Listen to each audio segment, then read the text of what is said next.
On se parle souvent de relations internationales ensemble. Puis, force est de constater, je pense qu'on a le meilleur exemple aujourd'hui, la morale en relations internationales, c'est très relatif. C'est même inopérant. On a aujourd'hui déroulé le tapis rouge pour quelqu'un qui était considéré il y a peu de temps encore par les services américains de renseignement comme le commanditaire du meurtre d'un de ses opposants.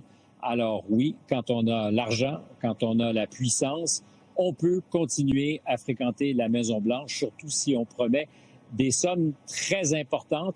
Et revenons à l'affaire Khashoggi, parce que c'est justement le nom de cet opposant politique au prince Ben Salman, qui avait été, disons-le, transformé en steak haché alors qu'il s'était présenté dans un consulat saoudien pour renouveler ses papiers. Aujourd'hui, le président Trump, qui était surpris qu'on soulève même l'enjeu, surpris que ça soit une question pertinente. En fait, ça faisait un petit peu trouble-fête que de poser la question. About the journalists, it's really painful to hear, anyone that been losing his life for, no real purpose or not in a legal way. Somebody that was extremely controversial. A lot of people didn't like that gentleman that you're talking about. Whether you like him or didn't like him, things happen. But he knew nothing about it, and we can leave it at that. You don't have to embarrass our guest by asking a question like that.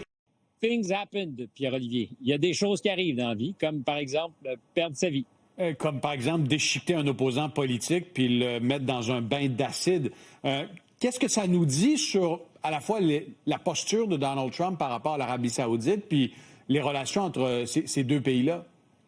Bien, ça dit que c'est un acteur incontournable dans la région du Proche-Orient, évidemment, et particulièrement dans un contexte où on essaie de faire en sorte que le cessez-le-feu se transforme en un accord de paix durable entre Israël et Gaza. C'est pas gagné, mais l'Arabie saoudite est un acteur important.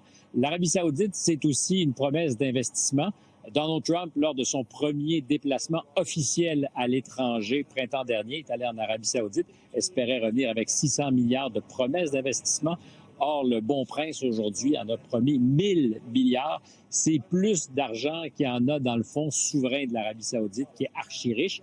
Forme de promesse qui, évidemment, donne au président le sourire, le fait roucouler, sachant peut-être qu'il n'aura pas à tout investir cet argent avant qu'il n'ait quitté le pouvoir en 2028, mais ça l'a beaucoup amadoué.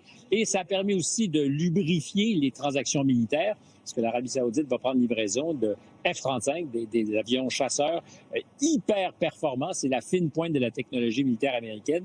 Et ça vient un peu vexer les Israéliens qui ont les mêmes F-35. Et c'est une forme de message aussi qu'envoie Donald Trump à son allié historique. Vous êtes nos amis, mais on en a aussi d'autres dans la région. Comme quoi, dans les relations internationales, on n'a pas que des amis, mais surtout des intérêts. Ouais. En terminant, Stéphane, cette promesse d'investissement de l'Arabie saoudite de 1000 milliards de dollars aux États-Unis, est-ce que tu y crois vraiment? Parce que tu le disais, le fonds souverain qui est le trésor de guerre, le trésor national de l'Arabie saoudite, ne contient même pas ces sommes-là. Alors, comment vraiment va-t-on dépenser cet argent-là aux États-Unis? Comme je te disais, je pense qu'il y a une promesse, sachant qu'avant d'avoir à faire la démonstration qu'il va dépenser tout cet argent, Donald Trump ne sera peut-être plus au pouvoir.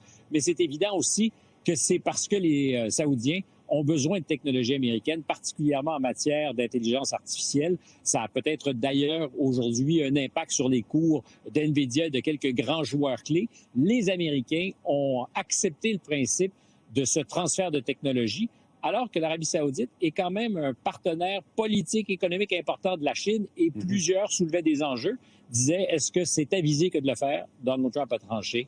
Money is the real master. L'argent, c'est le maître. Oui, c'est l'argent qui parle. Merci Stéphane. Salut.